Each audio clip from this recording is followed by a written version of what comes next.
My dear friends, നമുക്ക് നല്ലൊരു beef എടുത്താലോ? ആദ്യം ഇറച്ചി കുക്കറിൽ വെച്ചൊന്ന് വേവിച്ചെടുക്കാം. ശേഷം ഉള്ളി, തേങ്ങാക്കൊത്ത് എല്ലാം കൂടെ വഴറ്റിയെടുക്കുക. എന്നിട്ട് ആ വേവിച്ചിറച്ചി ഇതിലേക്ക് ഇട്ട് ഇളക്കുക. അപ്പോഴത്തേക്ക് എൻ്റെ ചാനലൊന്ന് ലൈക്കും സബ്സ്ക്രൈബും ചെയ്യുക. ശോശാമ്മ കിച്ചൺ പോത്തിറച്ചി ഒലത്തിയെടുത്തു. ഇതാ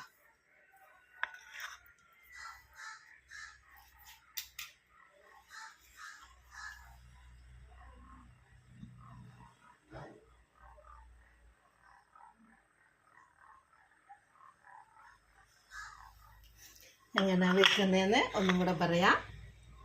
ആദ്യം ഇറച്ചി മസാലയെല്ലാം കൂടെ ചേർത്ത് വഴറ്റിയെടുക്കുക. വഴറ്റി കുക്കറിൽ വെച്ച് വേവിച്ചാലും മതി കേട്ടോ. എന്നിട്ട് ഉള്ളി, പച്ചമുളക്, ഇഞ്ചി, വെളുത്തുള്ളി,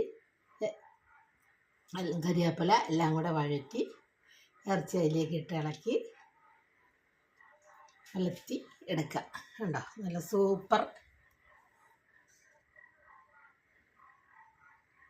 ബീഫ് വലത്തിയത്. എല്ലാവരും ചെയ്ത് നോക്കുക, ലൈക്ക് ചെയ്യുക, സബ്സ്ക്രൈബ് ചെയ്യുക. എൻ്റെ ചാനൽ മറക്കണ്ട, ശോശാമ്മ കിച്ചൺ. എൻ്റെ food channel Keralam by Shoshamma.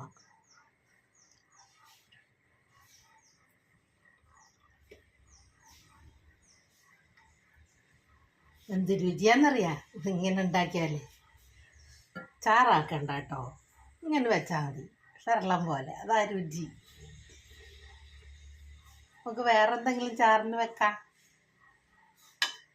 അപ്പം നമുക്കൊരു പപ്പാസ് കറി വെക്കാന്നാൽ എന്തെങ്കിലെന്നറിയാമോ? മീനും കൊണ്ട് തന്നെ ഒരു പപ്പാസ് കറി കണ്ടോ, അത് മതി നമുക്ക് ചാറ് കറി.